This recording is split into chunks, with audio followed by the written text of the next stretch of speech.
the line now is Scott Thompson, North Melbourne defender, who joins us on the line. How you going, Scott?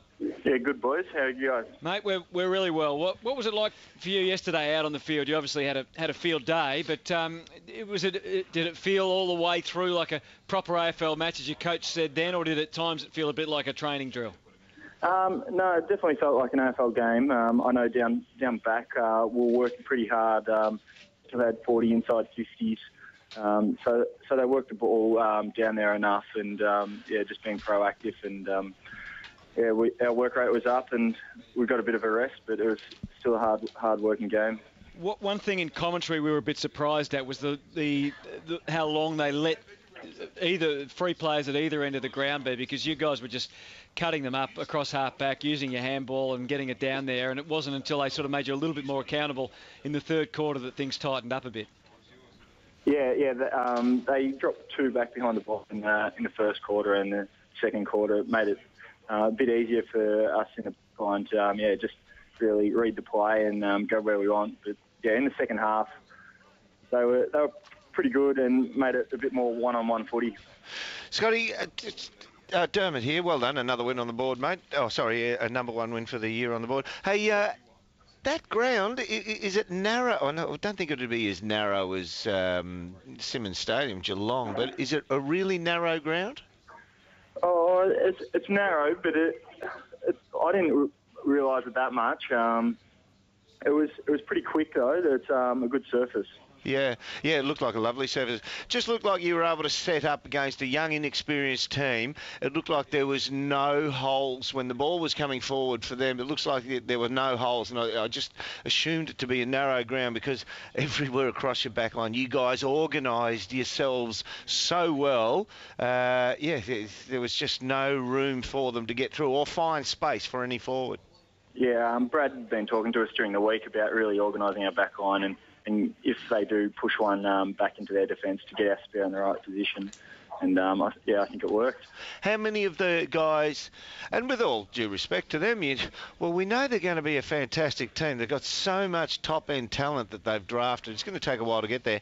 How many of those guys could you see that, as I say, with all due respect, have bodies that are still yet to develop into league footballers? Yeah, you could see a couple of them probably undersized at the moment, but saying that, there is a few that took a few good contested marks and put some good tackles on. So, obviously, after a few more pre-seasons, they're going to be a great team. And, mate, sitting at one end of the ground, and I think it could be, I reckon it's a record in my memory, watching 83 times it go into the forward 50 at the other end. It is a record, yep. It is a record. Yep. Oh, that must have been very gratifying. It's good to play the game in your half and the backs get a bit more of a rest. It's a good sight to see the forwards just having shot after shot. Well, can you just run me through the post-game, Scotty? This probably intrigues me more than the actual match. How did Brad Scott actually handle it with you guys? Are you going to have a full review? Are you going to just move on past this and focus on next week, or what's been the talk so far from the coaching staff? Yeah, we haven't had a meeting with Brad yet. We got straight on the plane from Tassie, and so we're having a meeting in about half an hour. So we've got a full review still, and I think we'll treat it as just a normal review, and look forward to playing Geelong next week, and I think a few boys are going down to watch it as well. You get to the luxury of playing these guys twice through the year and the Gold Coast twice. The draw really opens up for the Kangaroos. How do you attack these games? Do you set a pass mark or a benchmark in terms of how you want to score or what you want to concede, or do you just go and say, look, let's just put our mechanisms in place and see what comes from there?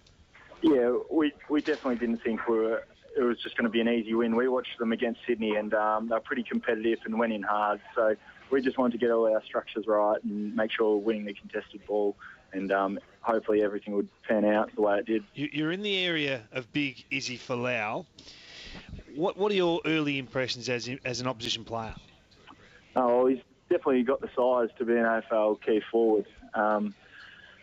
He obviously still needs to learn where to go a bit, but his teammates were helping him out a lot, telling him what posies to go into.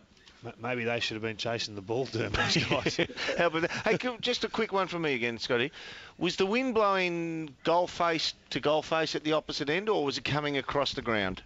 No, goal face to goal face. So it was a bit tricky because if the ball stayed below the stadium, the wind really didn't affect it. But once it got up high, the wind really took hold of it.